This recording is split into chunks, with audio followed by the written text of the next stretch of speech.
క్రీస్తు కొరకు శ్రమలు అనుభవించున్న వారులారా, భక్తిని కాపాడుకొనుటకు ప్రయాసపడుచున్న వారులారా, ప్రభు కృప మీకు తోడై ఉంది. త్వరలో రాబోతున్నాడు. ప్రతి కన్నీటి బాష్పపు బిందువును తుడిచివేస్తాడు.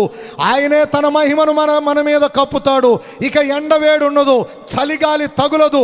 ప్రభు తన మహాశక్తి చొప్పున శాశ్వతమైన కృపతో నింపి నిత్యానంద భరితులుగా చేయబోతున్నాడు. కనుక స్థిరులై ఉండండి, రక్షణను కాపాడుకొనండి, శ్రమలకు భయపడకండి.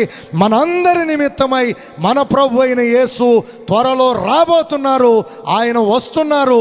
ఆయనకై ఎదురు చూడండి. అందుకే యేసుక్రీస్తు ఎవరు అంటే ఆయన ఈ సృష్టికి కర్త. యేసుక్రీస్తు ఎవరు అంటే ఆయన మనందరి పాపములను రక్షించుటకు వచ్చిన మహాపరిశుద్ధుడైన దేవుడు.